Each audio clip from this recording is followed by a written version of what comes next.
Stéphanie Pellapra, 28 ans, et donc j'ai en effet créé Restopolitane il y a maintenant à peu près 4 ans. J'ai toujours été, quoi qu'il en soit, passionnée par le management de projet, donc de facto la création d'entreprise.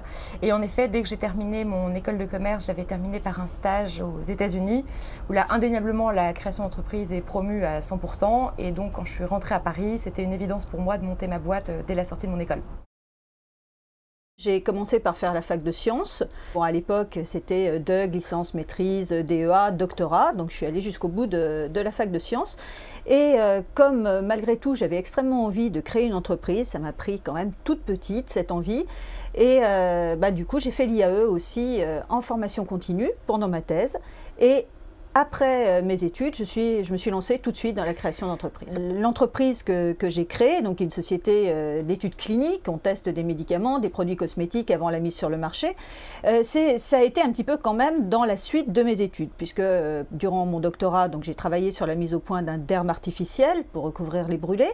Donc je connaissais bien la peau, je connaissais bien tout ce qui était justement biologie humaine, j'avais des contacts en milieu hospitalier, j'avais des contacts industriels également. Vous avez combien de salariés à ce jour? Alors il y en a 70 à Lyon, il y en a 20 en Pologne, il y en a 10 en Tunisie et il y en a une quinzaine à Bangkok en Thaïlande. Mes parents ont créé cette entreprise il y a 32 ans, cette année, et j'ai toujours eu pour objectif de la reprise, ou en tout cas tenter d'y arriver.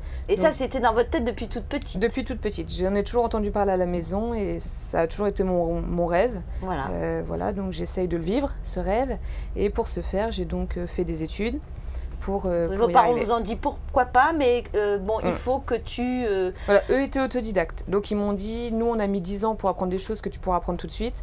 Donc va à l'école, fais des études, apprends, et quand tu auras suffisamment de base, tu pourras entrer dans l'entreprise et on te formera ensuite à la gérer opérationnellement. Alors, ça fait maintenant 3 ans que vous êtes dans cette entreprise, hein, donc combien de salariés au total? 550 salariés. Moi, j'ai mis 2 ans pour faire ma place dans l'entreprise, et quand j'entends faire ma place, c'est démontrer aux gens que je ne suis pas seulement la fille des patrons qui a la chance de pouvoir reprendre l'entreprise familiale, je suis aussi quelqu'un qui peut apporter des choses pour l'entreprise, la pérenniser et la faire développer ou apporter d'autres choses que mes parents n'ont pas forcément apportées. Et ce, justement, dû à toute la formation que j'ai pu avoir au niveau de l'école. Je suis une étudiante de Nanterre, j'ai fait lettres, j'ai fait droit, et puis je ne trouvais pas à me loger, donc cherchant un petit appartement, je me suis aperçue que le coût des agences immobilières était bien cher. Je me suis dit, mais pourquoi on ne peut pas faire une transaction directement, une transaction de particulier à particulier? Et c'est comme ça que l'idée est née. Alors je précise qu'elle est née, je le précise parce que je crois que c'est important. Elle est née d'une envie, elle est née sans argent et elle est née sans expérience. C'est-à-dire je n'avais pas des parents qui étaient dans la presse, mes parents travaillaient Air France, je fréquentais un partenaire qui n'était pas non plus du tout dans la presse, qui était en train de terminer ses études, je terminais mes études aussi, mais voilà, c'est une grosse envie et c'est comme ça qu'on a plongé. De quoi êtes-vous le plus fier aujourd'hui dans votre vie d'entrepreneur ?